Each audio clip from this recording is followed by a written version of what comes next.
okay, but should be an alert posture.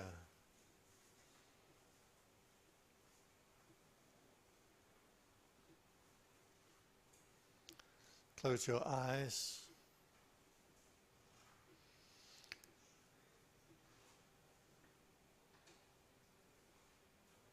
Try to create the feeling that you are the only person in the universe.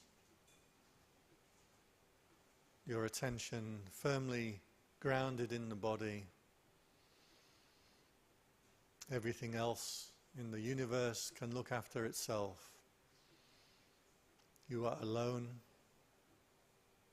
Present moment awareness.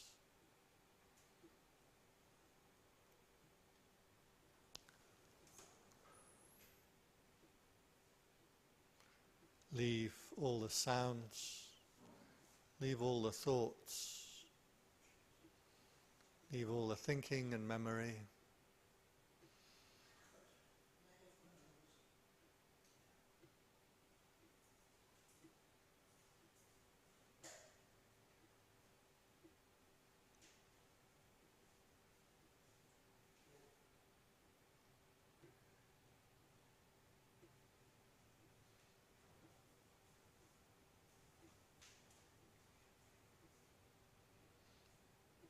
The power of mindfulness is able to stay firmly with your own self. I'd strongly recommend that you lift the eyes upwards slightly rather than leaving the eyes downcast. Lift your eyes up, bring your attention backwards from the level of the eyes into the body, from the center of the head,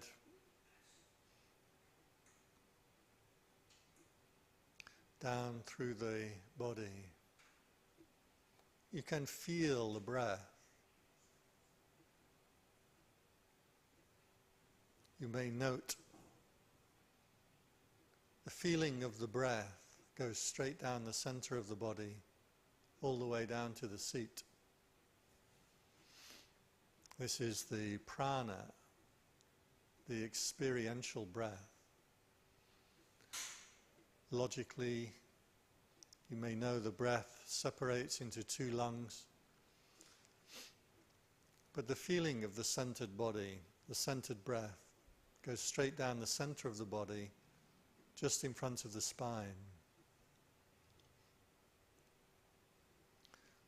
Whenever your attention is locked there, you'll find immediate brightening and sharpening of attention.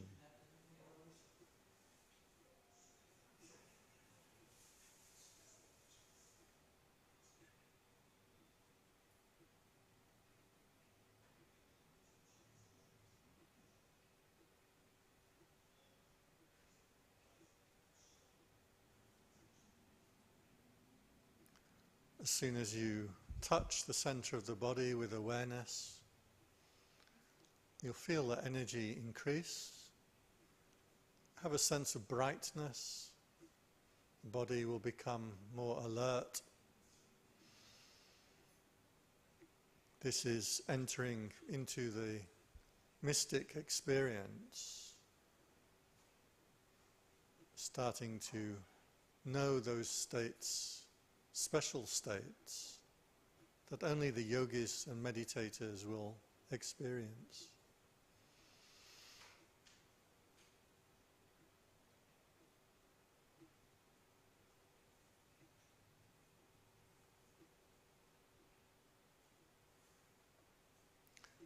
Be sure to treat yourself with loving kindness.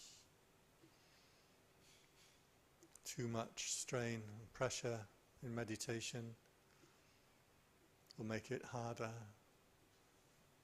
Too little effort and the mind becomes dull.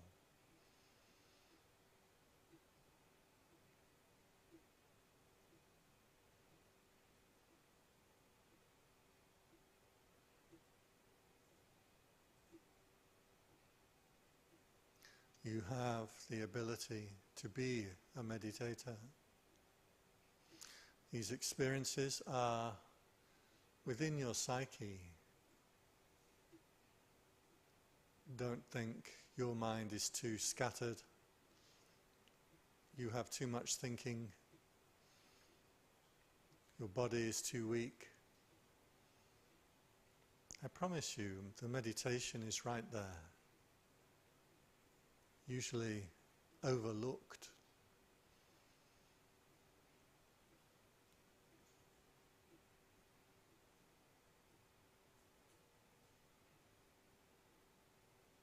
If you can tap into the brightness, the stillness, then the meditation will self-energize. You will be able to sit hour after hour, maybe moving, but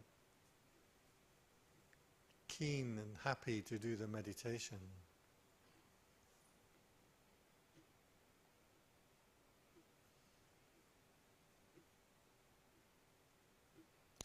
Be willing to make a consistent effort. It doesn't matter if your mind is cooperating or not cooperating, if your concentration is strong or weak. It's very important to develop that attitude of just doing your work. This breath, just this one breath, just this one moment, just this 10 minutes. Day after day, being willing to patiently keep reapplying mindfulness, keep reigniting awareness.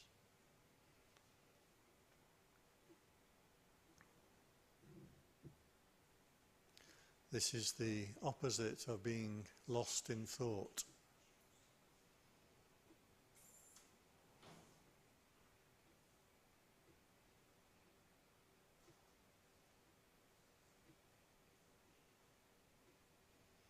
Build up that resilience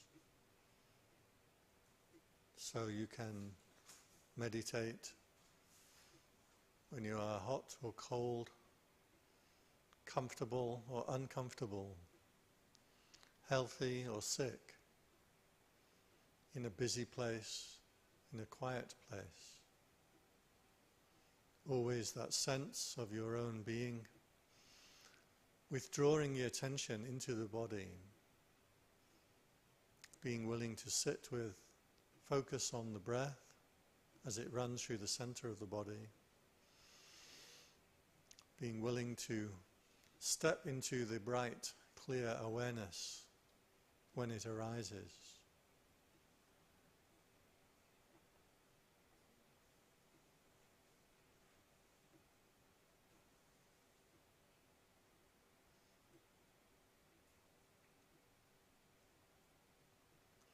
So we'll sit together for another 20 minutes or so.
So, relax your mind. Turn your attention to the idea of loving kindness, of beautiful well-wishing for all world beings. Try to arouse and generate this state of unconditional loving kindness for all beings, near or far away, living or passed away, great beings, small beings, those you love and those you don't love, unconditional. This is sobana citta, beautiful mind state. The more often you call this state into being, the easier it is to arise. That's how we practice loving kindness, metta, using any method that you like to call into mind this beautiful mind state. Call it there, hold it there. It's prayer for other beings.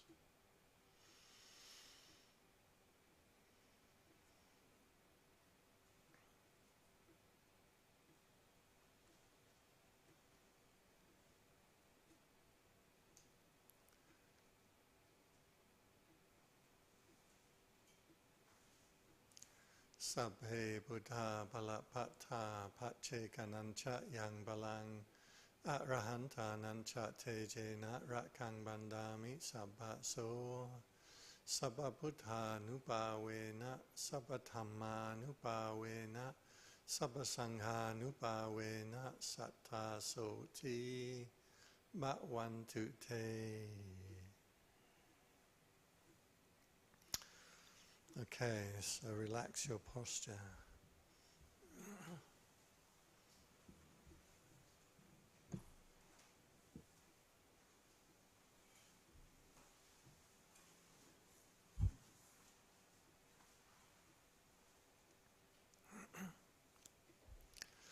Namo Tatsa Bhagavato Arahato Samma Sambuddhassa.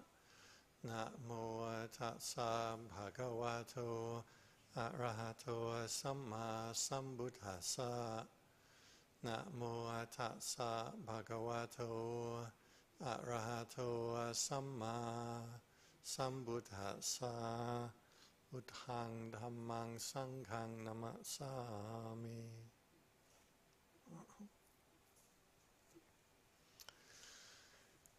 Okay. So, this week's topic is the fairy tale of Snow White. Now, I am a Buddhist monk, and this is about Buddhism. Or rather, this is about the way human beings can order their minds.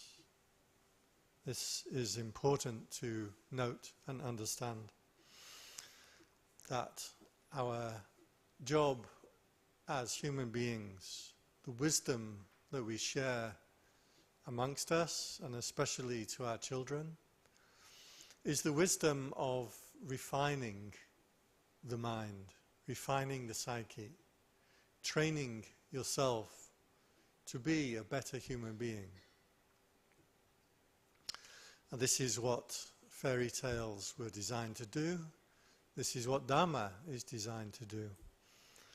The Buddha himself continually used fairy tales of a certain kind, usually rather one-dimensional, and the Buddha would always explain his stories, which was handy, because a lot of other teachers didn't explain their stories. Every religious teacher, every culture has passed wisdom on through the mechanism of telling stories. In fact, there's a good argument to be made that the world is made from stories.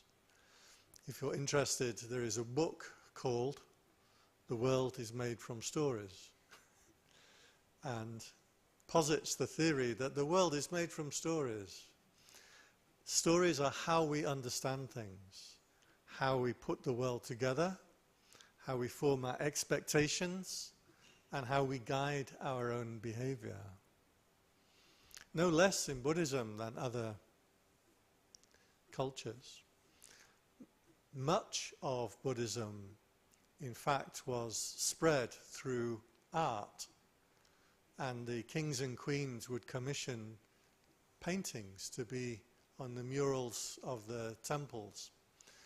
And these paintings were of stories, and people would come and look at the picture, and the story would be explained. Oh, this is when this happened or that happened.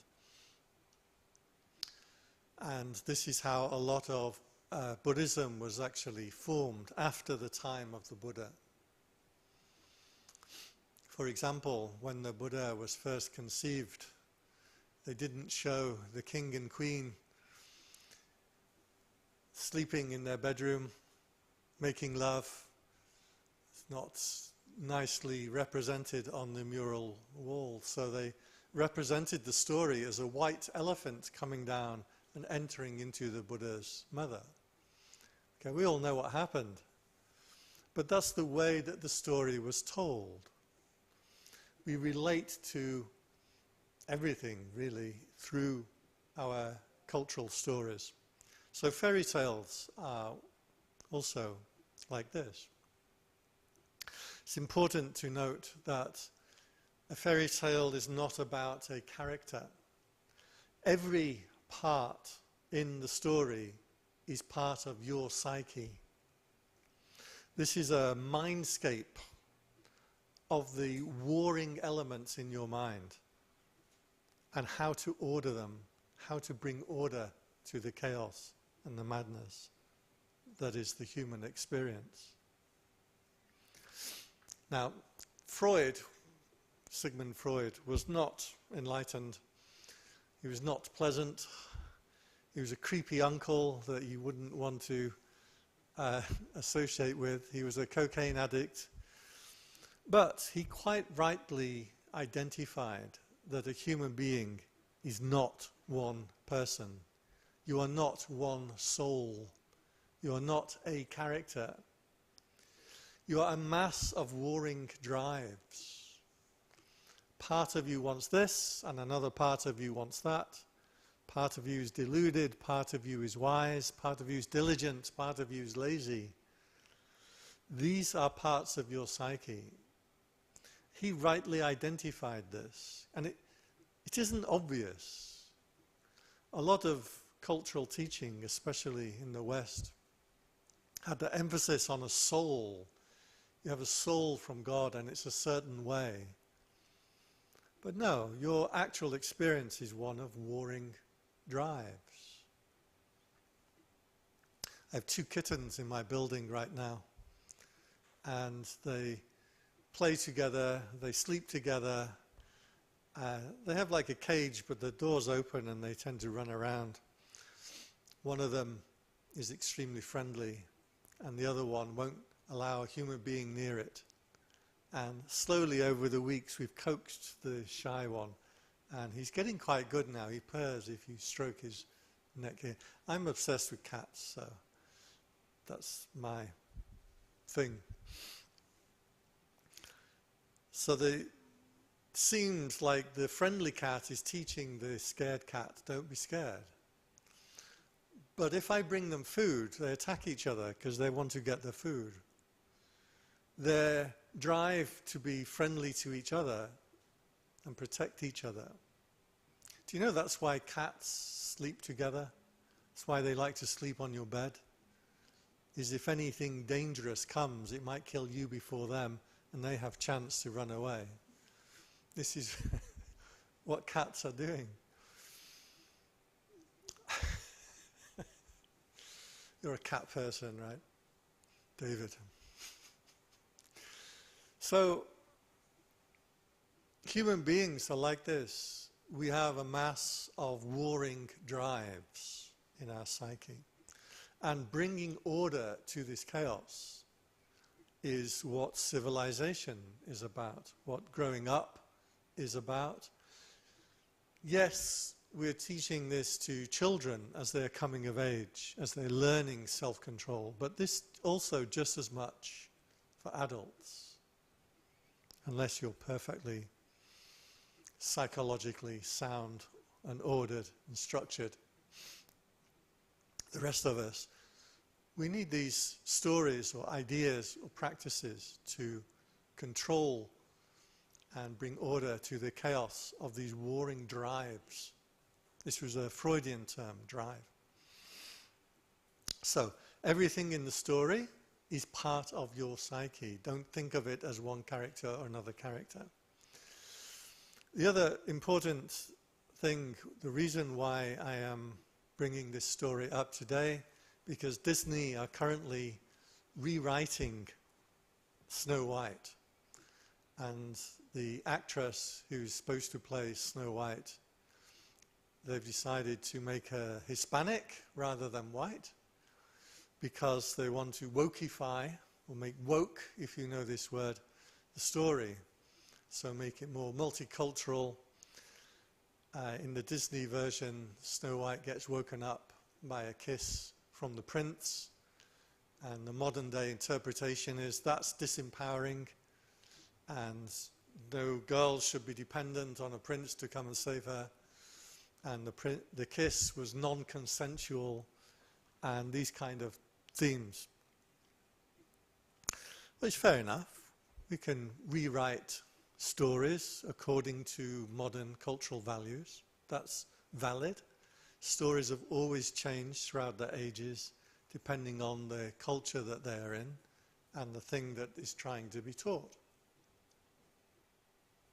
But they have misunderstood the entire meaning and point of the story of Snow White in the first place. This is not a story about a girl, Snow White. She is one of the parts of your psyche, as is everything else in the story.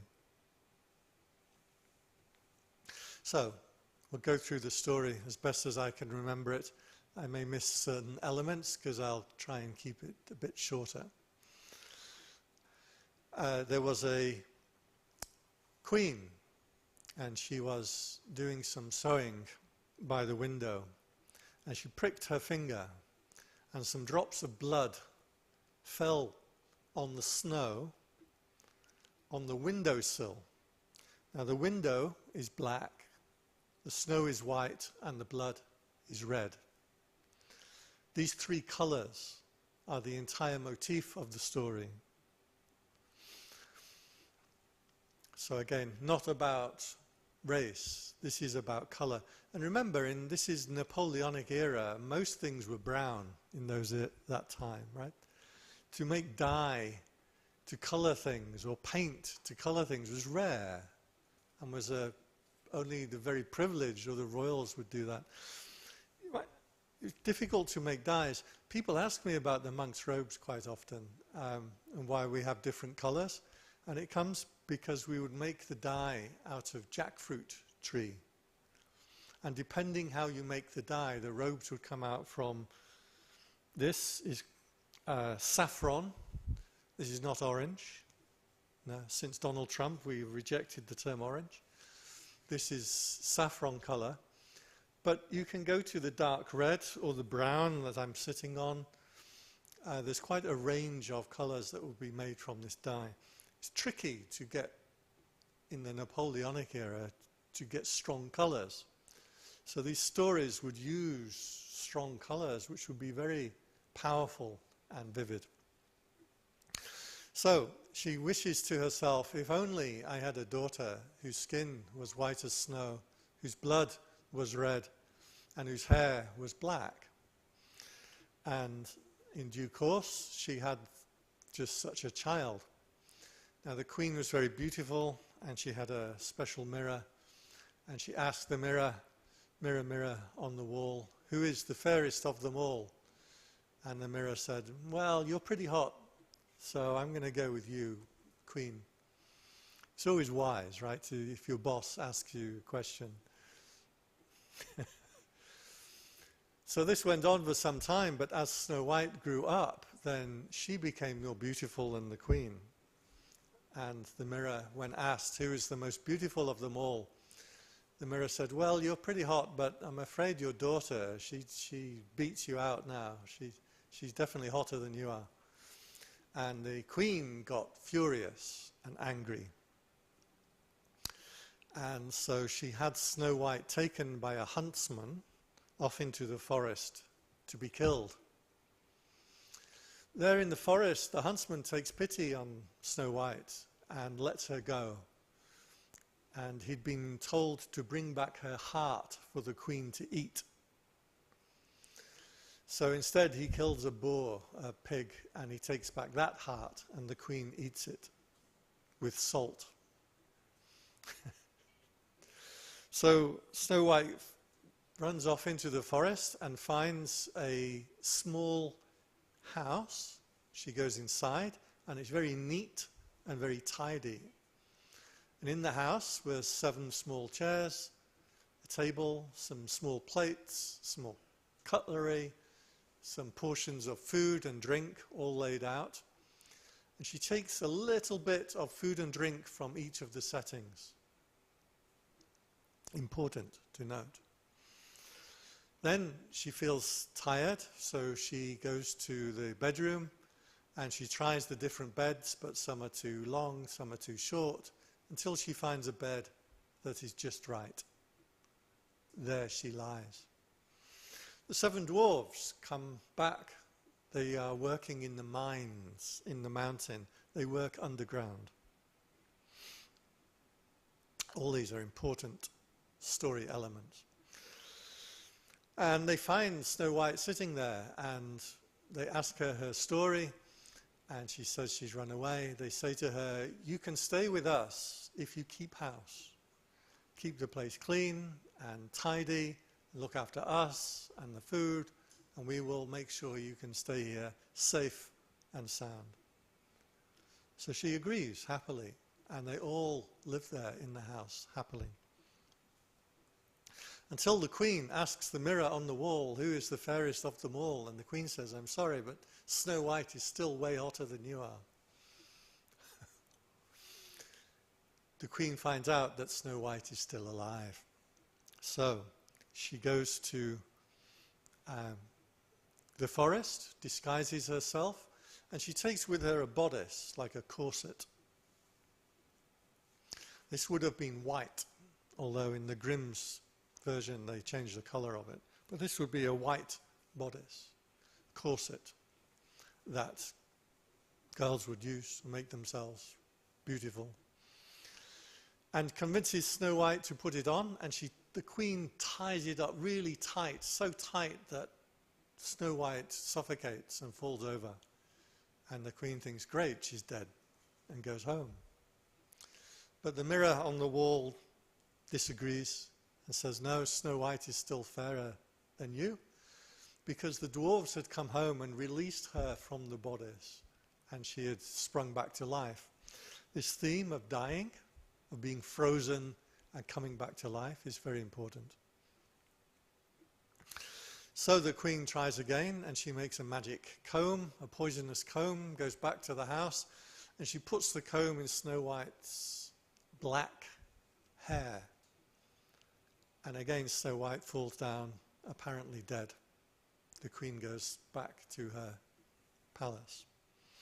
The mirror on the wall again tells the queen, sorry, but you're not the fairest of them all, and she knows she has failed. So the 3rd time, she prepares a white apple with red on one side of it. The red is poisonous. She goes back to the house. Now the dwarves had the dwarves had taken the comb out of her hair, and she'd sprung back to life. So this time, the queen goes back, and she takes the apple. She convinces Snow White to take a bite from the red side of the apple.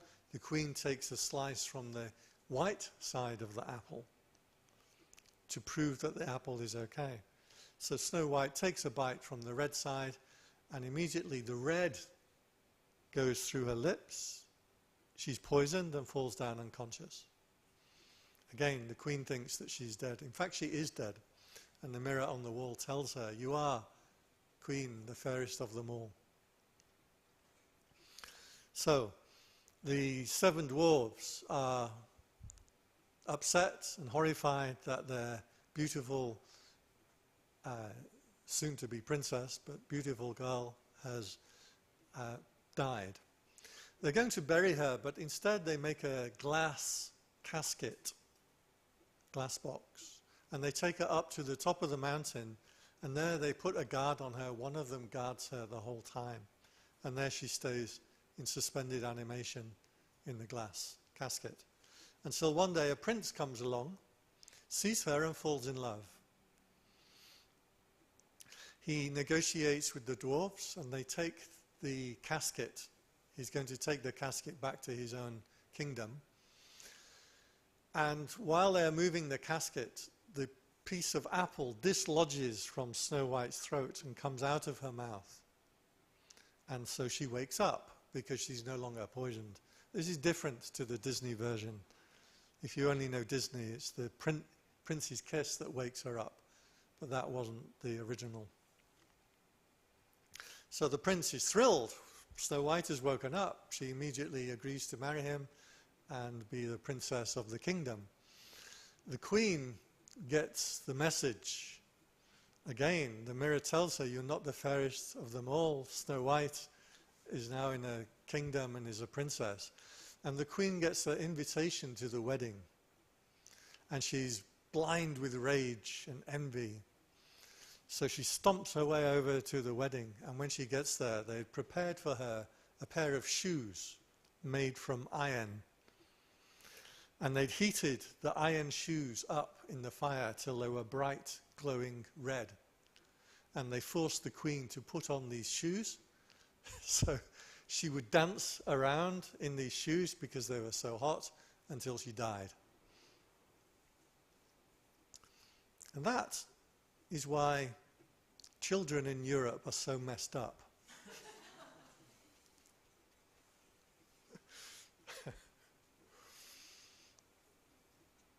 So these stories get rewritten. I remember Madonna was reading some of these stories to her children, and she hated them. She said, "This is like the wrong message. You shouldn't be killing people, wearing red hot shoes." And so she rewrote them into like nice little tales, but completely missed the point of what fairy tales are about.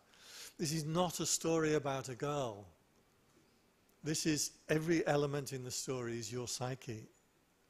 And you have to learn to order your psyche. The main message of the story, in fact, is to have patience.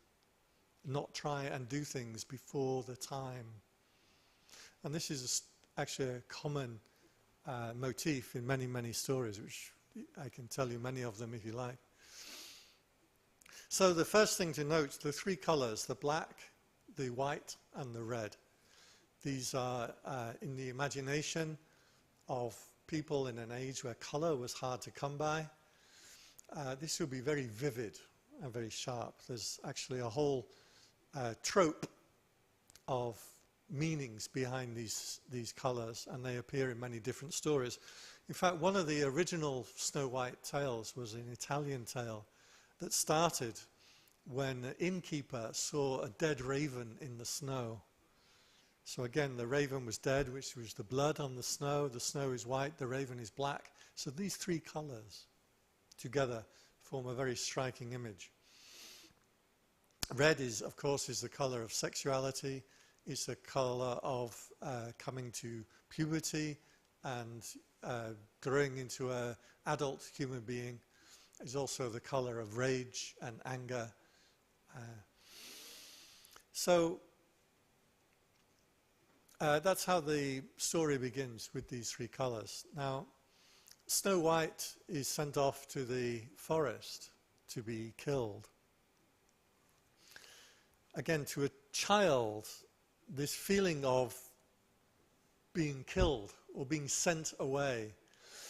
When a child is very young, it is looked after.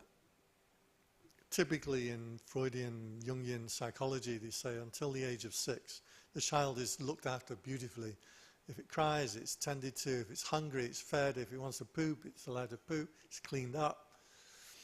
And then after the age of about 6, the child will start to experience different parents.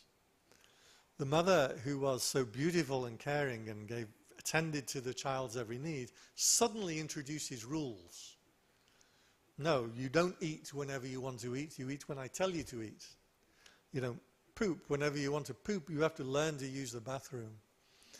So this is where you get the motif of an evil stepmother or a witch. Means that the child is suddenly starting to experience the mother as two separate people.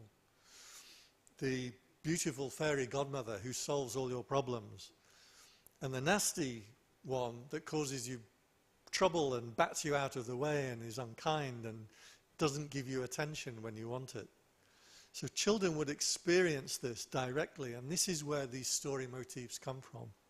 It will make sense to a child's experience. So, the 7 dwarves operate underground. These are the parts of your psyche that just do the work. The dwarves never have names. Only in Disney did they make Sneezy, Grumpy, Doc,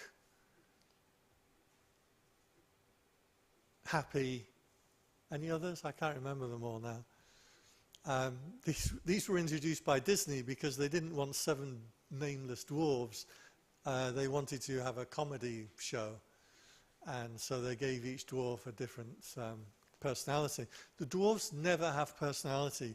These are the subconscious parts of the mind that work underground. Dwarves always work underground, just doing their job. Note, they work hard every day. Hi-ho, it's off to work we go. If you remember the movie, it's correct. They got that correct. They keep their house neat and clean before Snow White got there. The point is that the ego part of your psyche needs to move away from the mother figure, which was jealous, wants to be praised all the time, wants to be the most beautiful in the kingdom. That's the part of your psyche you reject, that strong egotistical, greedy, vain side of your psyche. And you need to move to that underground part of your psyche that is happy and willing to just do your work. Do the thing you're supposed to be doing and have patience. That fulfillment will come in due course. Destiny will work in due course. So Snow White, when she takes on the job of looking after the dwarves in the house, she's doing what the dwarves were already doing. This isn't a male-female motif. The dwarves were male. She's copying them.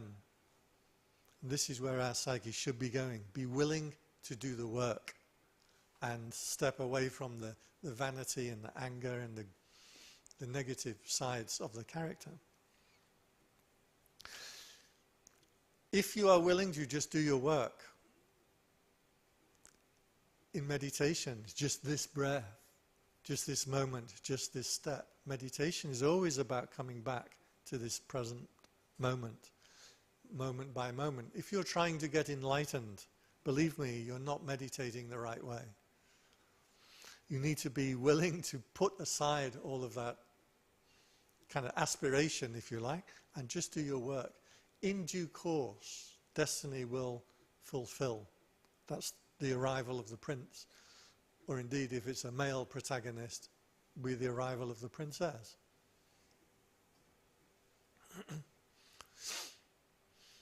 Not about male and female. Notice the prince doesn't even get a name in the story. So, she takes a little bit of the food and drink from each of the dwarfs, means that if you are willing to just do your work and bide your time, you will get a little benefit from that each time you do it. She sleeps in the bed, she gets woken up. The queen attacks her first through the bodice, which is white, and also again a symbol of vanity. Putting on the tight corset is a way to try and make yourself more attractive, make yourself more beautiful. It's not her time yet to do this. Or for a boy, if it's a boy. Then the next attack is through the comb, which is the black hair, where she's attacked. The third attack is through the red, same three colors again, and the red comes through the lips. Again, the problem, putting on the bodice, combing your hair, painting the lips, is all part of that vanity of the queen that we are trying to advise against. So, she finally falls down dead into a casket. The motif of dying and being reborn is very, very common. You can think of it as, somebody said the casket is like a, what do you call a moth in the chrysalis when it's going to be reborn as a butterfly, but it has to wait for its time. Crystal is always down in your subconscious. It's down in the belly. This is where dragons take their loot, right? And they live down in the belly. That's why Dragon's Den, if you watch Dragon's Den, the TV show, and they go down in an elevator, and then the dragons sit there and they have piles of cash next to them. The story motif was to see the dragon down in the lair. Unfortunately, the new Australian Shark Tank has made the elevator go up instead of down, and it's all wrong, man. So, to a child especially, when you are rejected by your parents and your family, you feel like you have died. When your brothers and your sisters reject you or hurt you, you feel like you have died. Your world turns to stone. Remember the Lion, the Witch, and the Wardrobe? The evil queen had turned everybody to stone. And the 4 children, 2 girls, 2 boys, they have to break the spell to return everybody back to life. This theme of being killed, like the world has ended, you're giving the child that confidence. It may feel like that, but don't worry, in due course, you will come back to life and things will be better. While she's there in the casket, by the way, she's visited by an owl, a raven, and a dove. They come and say her prayer by her casket. Again, the owl is brown or red, the raven is black, and the dove is white. So these 3 same colors come. So eventually she's woken up by the prince. The arrival of the prince is the fulfillment of destiny. As I say, it can be male, it can be female, depends on the protagonist of the story. These are not meant for boys or for girls. Every child is supposed to understand these fairy tales. And so eventually the bad side of the character, the queen, is forced into the red shoes. Remember the red? She'd taken the red too far. She'd been red with rage, jealousy and anger. And so the queen represents in Buddhism what we call the kilesa, or defilements. Everything that is bad with your character. Overcoming your kilesa, or in Thai is giled. Overcoming the kilesa is what Buddhism was all about. How to control the mind, how to control the negative aspects of the mind, to be patient and willing to just do your job, your meditation, this moment, this breath, these precepts. They may not seem like something that's going to save you in the long run, but you get a little benefit as you take on discipline, and in fullness of time you get the full reward. So these are the elements, different warring factions in the mind. Each part of the story has a particular symbol or motif. the central part of the story is do your job, do your work, do your duty, control your negative, angry, jealous, vain aspects, the kilesa, the greedy parts of your mind, the angry parts of your mind. Control. This is a message, I think, that gets lost a lot in the modern day. Somehow the teaching has come to be, you should be able to do whatever you want.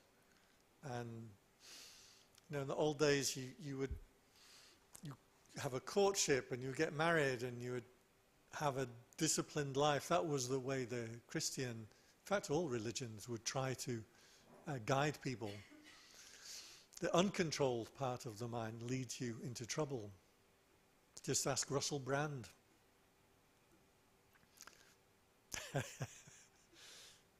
You haven't really seen that story? Russell Brand? Some of you know what I'm talking about. He was a person of bad behavior, certainly in his younger days, and now he's getting into trouble for it. Probably quite rightly so. Living without discipline is not a beautiful way to live. So, this theme of just doing your work crops up a lot. If you know the journey to the West, the classic Chinese story with the monkey spirit, the horse, the monk, the pig spirit, and the sand spirit, all represent parts of your psyche. And they travel from China to India to fetch the scriptures.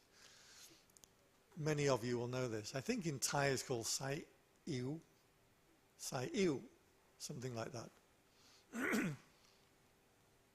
Well, when monkey goes up to heaven, heaven is afraid of him because he's so powerful. So they give him a job. They tell him, look after the horses. Your job is to feed them, clean out the stables, put new fresh straw in the stables and keep order.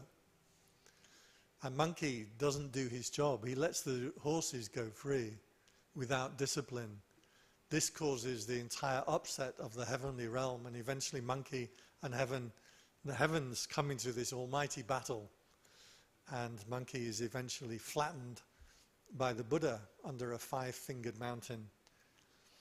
Remember, I told this story a couple of weeks ago. Monkey had to escape from the Buddha's hand, and he jumped to the end of the universe. And there were 5 pillars, and he urinated on a pillar, and he wrote his name, monkey was here. And he jumps back into the Buddha's hand, and he says, there, Buddha, I can escape you any time that I want. And the Buddha said, you never went anywhere. And the 5 pillars were the 5 fingers of the Buddha. And there on the finger was written, monkey was here, and was the smell of urine. And monkey realizes he never escaped the Buddha. And then, it doesn't quite say it in the text, but it just says Buddha imprisoned him under a 5-fingered mountain. But I like to think that he went like, splat. And there monkey stayed for many, many eons until he was rescued. So again, monkey had the job of looking after the horses. He was supposed to look after the stables and feed them and change the straw. He didn't do his duty, and that's when all the problems started.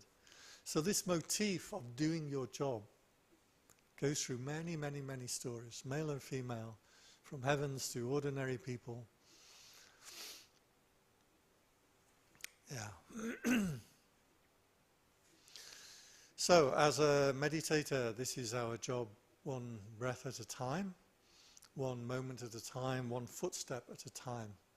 My teachers were all very keen about this, like not to try and strive for jhana meditation, or deep concentration meditation, but just to do one step at a time, one breath at a time, doing your job, doing your duty, being mindful, reining in the kilesa, the negative aspects of the mind, cleaning up your act, cleaning up your psyche, living with discipline. First part of Buddhism, take the precepts, live with discipline. So that's what this story is about, is to introduce these parts of the mind in a story aspect to give you an easy reference point to change or control your behavior. Okay, I'm going to stop there and open up if anyone has questions or comments or things you would like to ask further on.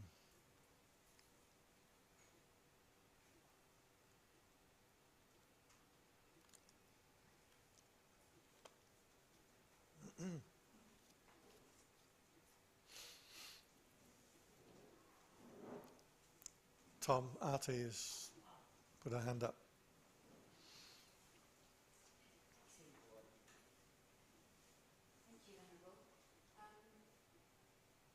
I'm curious to know what inspired this subject for you to tell this story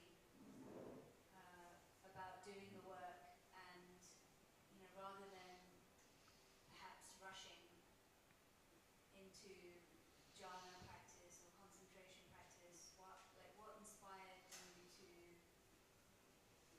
Right. yeah. So, just for the video, she's asking what was the reason why I brought this story up today. One reason, Snow White is in the news right now.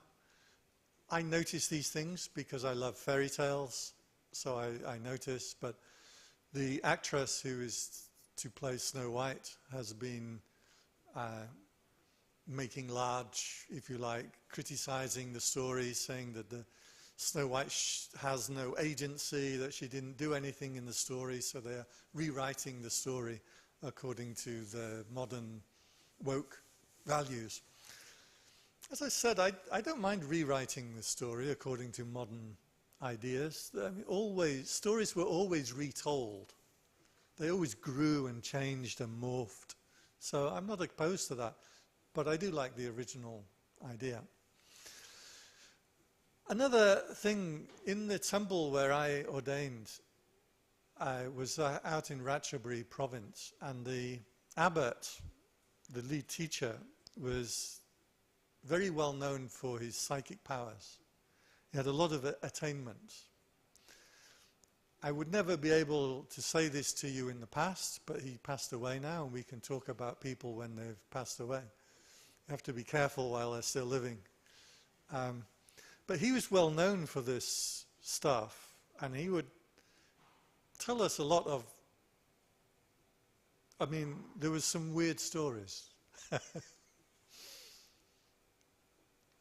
One time the monks were all afraid of this Naga serpent that lives in the temple, and I'm like, yeah.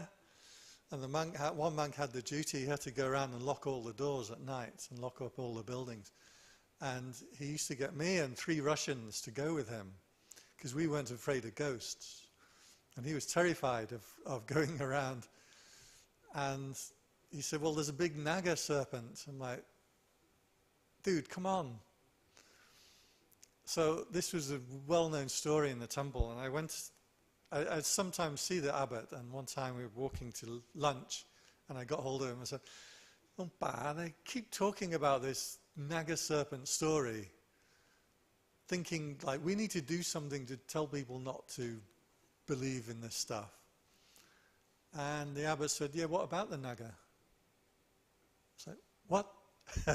You mean he's real? He said, of course he's real. He lives over there. And so he told me the story about this Naga serpent. So a lot of this kind of stuff goes on in Thailand sometimes. And he would teach the meditation so that you can attain to this yourself. And many people would come in and make these attainments. And then they would get taken off and given a separate meditation. But 99% of adults can't do it. So you're left like on the sidelines. So many people would come and get frustrated that they've been told about these meditation attainments and can't do it. Children, by the way, were much more able to do it. And they lose it as they get older. Women were much more able to do it than men, interestingly. I asked my abbot why. I'll tell you the answer if you like.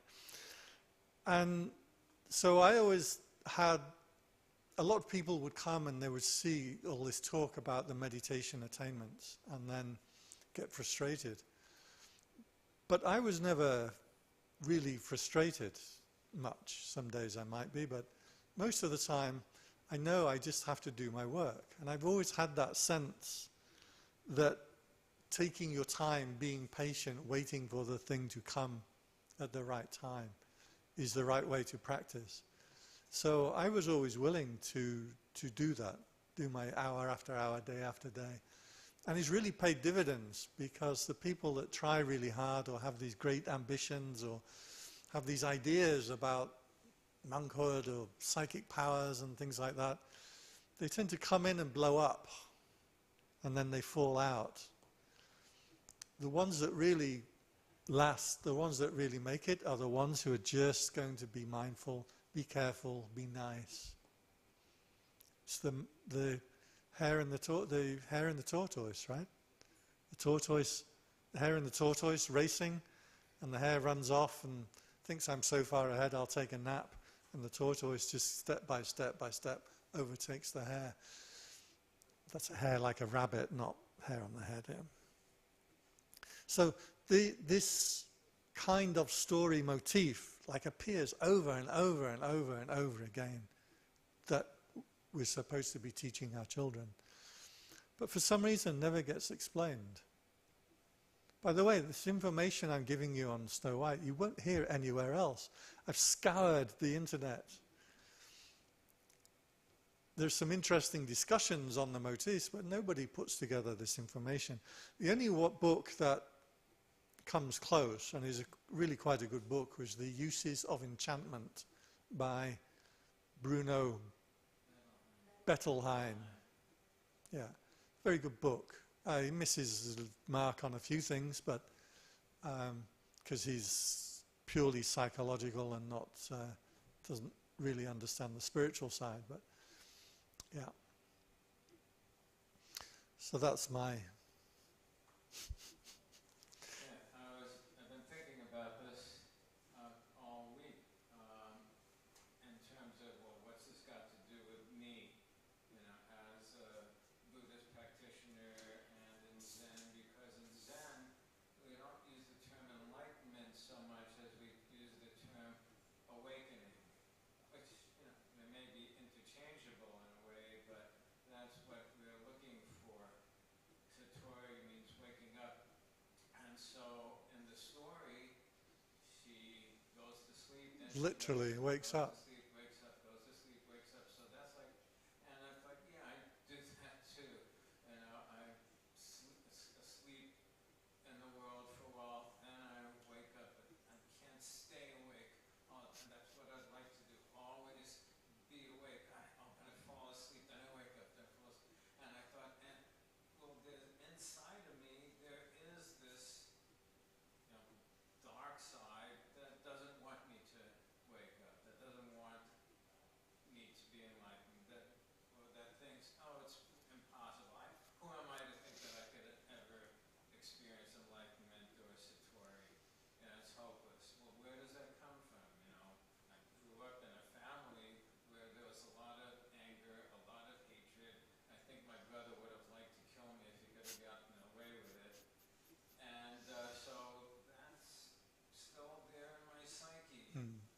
But there's also the other part that keeps doing the work, the inner work.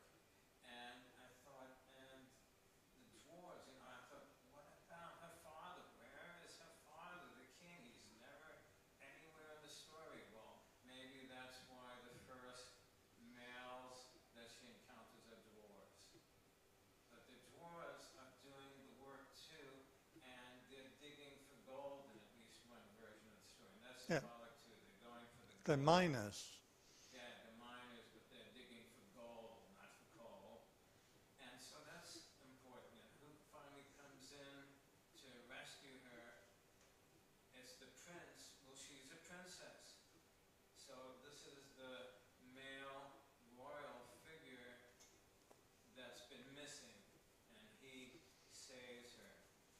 And maybe we all have, maybe you have an apple lodged in my throat too.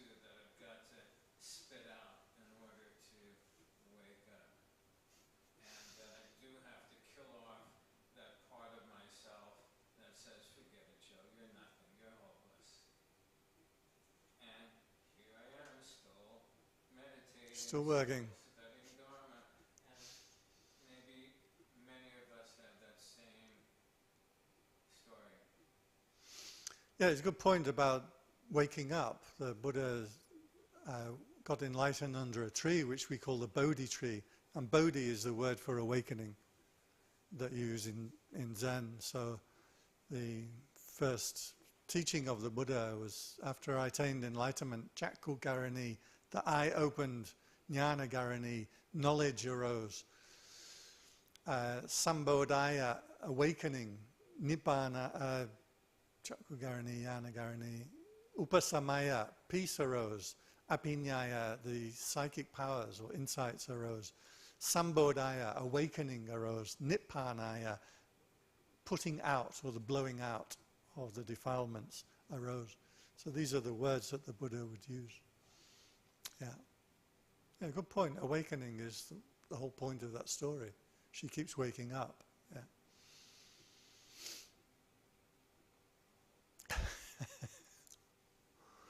Anybody else have a question or comment?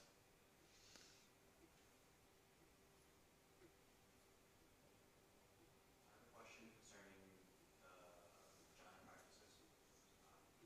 So you start off with the breath, right? Just focusing on the breath, and as you progress, pleasant, blissful feelings will come up. And from what I understand, you're supposed to change the focus from the breath to these feelings that come up. Can you elaborate on how this is done? I don't think I've ever. So the question is about jhana practice or concentration practice. There are different ways in. So jhana is to concentrate the mind onto an object. You can use any object. You can use like mantras, you can use loving kindness, you can use light. I myself have always used light as my meditation object rather than the breath. But the breath is a common one. What happens is as you focus onto the meditation object and your mind will tend to fall asleep. So you get lulled into the meditation object, especially the breath, kind of in, out, in, out. It's very kind of calming and you can get oozy, woozy and then kind of go still and quiet and it feels like your self disappears. And then you think, well, the Buddha taught about non-self. Have I attained to non-self? No, you fell asleep. Sorry to tell you. It's a false samadhi. But it shows that you're on the right track if you experience this. And you can meditate for hours sometimes and then the bell goes, you're like, was I awake or asleep? Was I meditating or not? Usually you feel kind of pleasant and calm like you would after a good sleep. It's good to go to sleep doing this. But this is a false samadhi. What's happening is the mind is shutting down. There comes a point where the attention just returns and you almost snap up, you'll feel it like wake up. At that moment, your psyche, your consciousness is very bright. You feel it like bright. Some people kind of experience lights, but I like to say bright because it's not a visualization.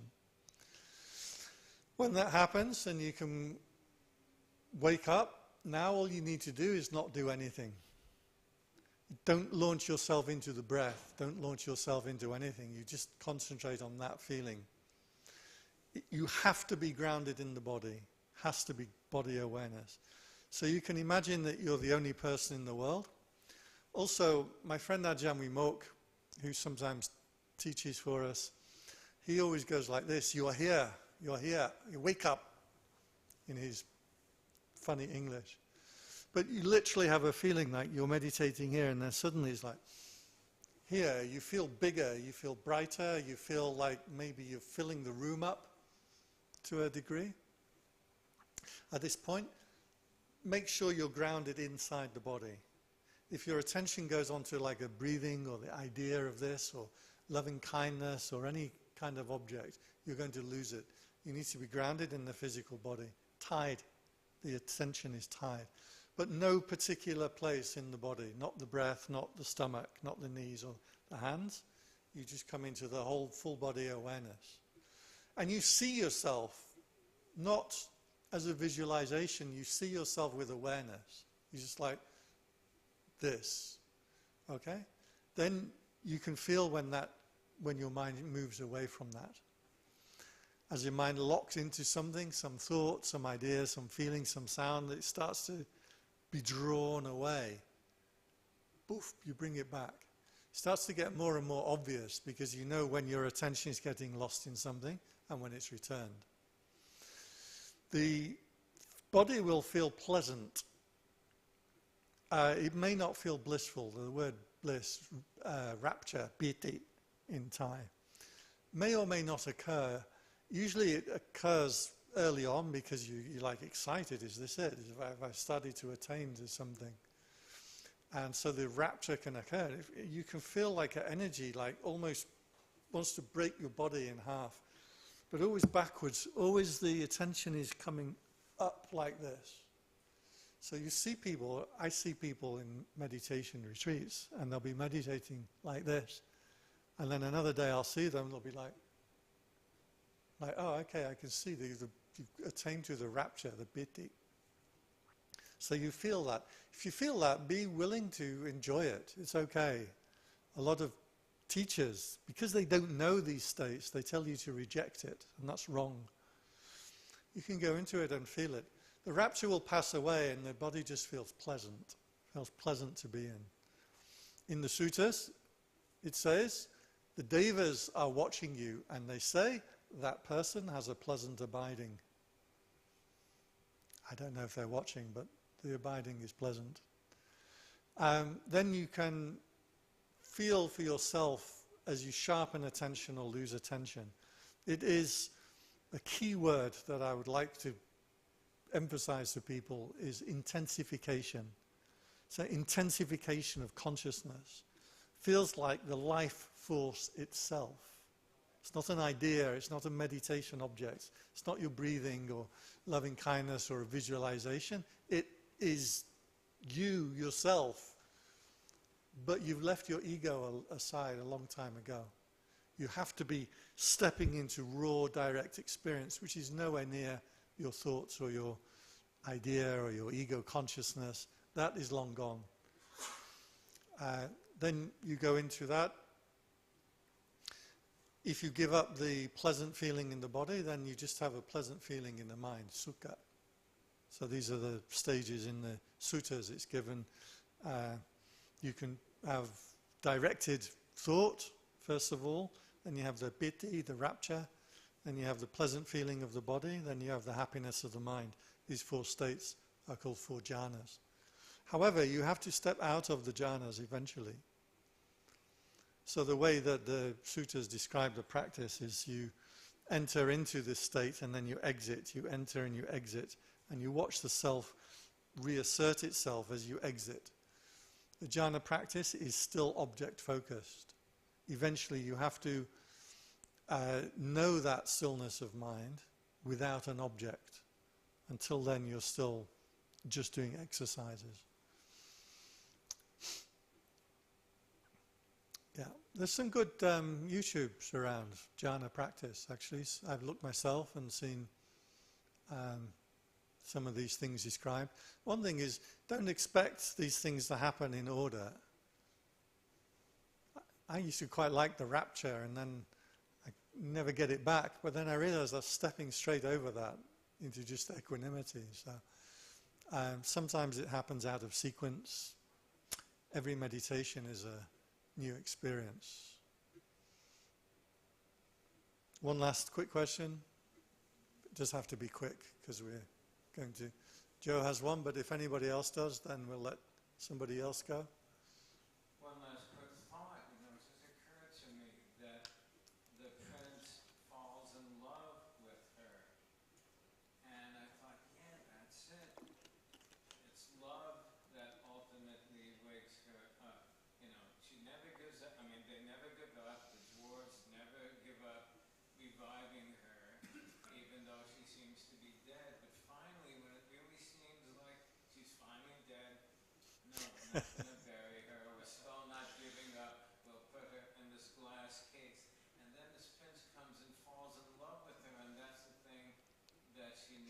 Is he really in love with a dead woman in a glass box that he's just seen?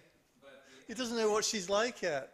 She could be awful. Yeah, but that's in real life. You know, the story, it's love that Yeah. finally, you know, we have to love ourselves as well as takes the love of others Yeah. also, and that's what finally breaks through and allows her to wake up fully. I mean, that's self-love too. In one of the stories, the servant actually sits her up to make it look like she's awake, and he slaps her on the back, and that forces the apple to come out of the mouth. So there's some interesting variations on this. Yeah. Okay, we are out of time. Thank you all for coming, and I'll still be here for the next 20-30 minutes, so if anybody wants to have a quick chat or say hello, you're welcome to, but in the meantime, we're going to wrap up for the evening. Sabhitiyo vivachantu sambharogo vinasatu mate bhavat vantarayo sukhitika yuko bhava abhivadana sili sanichang Buddha pachayino chataro dhamma vadanti ayuvano sukhang balang. Just two or three quick announcements. We will be having, this has become sort of our Monday night routine. I do believe there's going to be one next Monday, but not with Phra. It will be Dharma Circle with Kun Arti, and Phra will be coming back the Monday after that. So it's kind of, if you want to plan your Mondays, this can be around the Mondays. There's another thing about Phra is a monk, of course, and so if you can support him in any way, that would be greatly appreciated. And the other side of it is this building, if you donate it, it's free, we don't charge, but if you can help show your appreciation by donating any money to that, that would make our position with the foundation a little bit more solid. So, okay, so maybe see you next Monday. And Kunardi, do you have anything you want to say? Yeah. Thank you, Tom. So next Monday we're going to have Dharma Circle, which is where we come together and read from a Buddhist classic, which is what the Buddha taught by Buddha. So you can find, if you want to come, it's a good idea to start kind of reading that text. You can find it anywhere online, but you're welcome to come next Monday. Great. Okay, cool. Okay, Is it? I guess